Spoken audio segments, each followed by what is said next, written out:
Dieu n'a rien à dire aux hommes, n'a rien à faire avec eux, sur une autre base que celle de l'homme céleste. Son attitude est la suivante. Si vous désirez qu'il vous parle, qu'il ait quelque chose à faire avec vous, vous devez venir sur cette base qui est celle de l'homme céleste. Vous devez quitter votre propre base naturelle, quelle que puisse être votre pensée à son sujet. Vous devez venir sur sa base. Vous devez quitter la base de l'homme terrestre, d'Adam, déchu. Quitter la base naturelle et venir sur la base du dernier Adam, sur une base céleste, qui est une base spirituelle.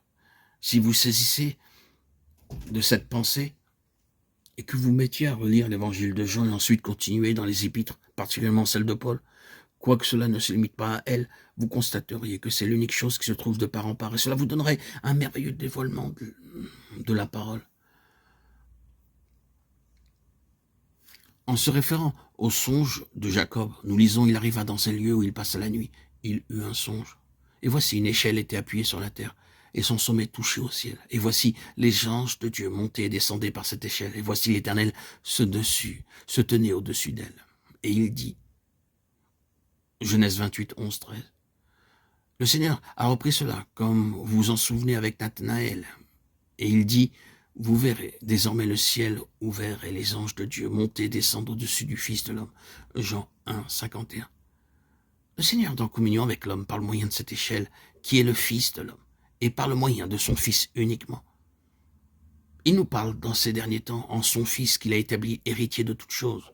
Hébreux 1, 2. Je pense qu'il est à peine nécessaire de souligner que c'est là que nous débutons, et c'est ce que le Père a accompli.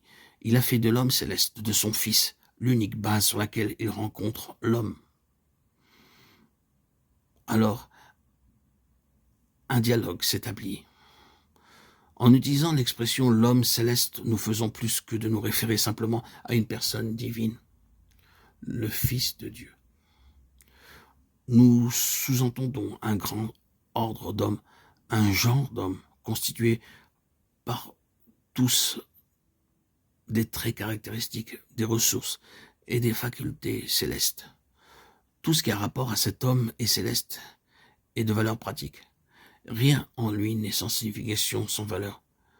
C'est quelque chose d'un genre expérimental, c'est-à-dire tout ce qui est en Christ est utile, d'une utilité céleste pour nous, d'une valeur céleste, d'une signification pratique. C'est la raison pour laquelle nous parlons de lui comme l'homme céleste, le genre que Dieu a en vue. Dieu ne peut avoir de rapport qu'avec ce genre-là. Et c'est la raison pour laquelle nous devons quitter notre propre base et venir sur celle de Christ, car Dieu ne peut avoir de rapport qu'avec ce genre-là. C'est ce que veut dire la phrase si familière, crois au Seigneur Jésus. Littéralement, crois au Seigneur Jésus et t'engage envers lui. Ce n'est pas simplement la prise d'une attitude envers lui en disant, bien sûr, je crois qu'il est parfaitement digne de confiance. Non, il s'agit de s'engager, d'avancer sur sa base, en prenant la base de l'homme céleste. À moins que cela ne soit fait, il n'y a aucun espoir. En vue de faire cela, nous devons quitter notre propre base, et ce n'est pas aussi simple que cela puisse paraître. C'est l'éducation de toute une vie.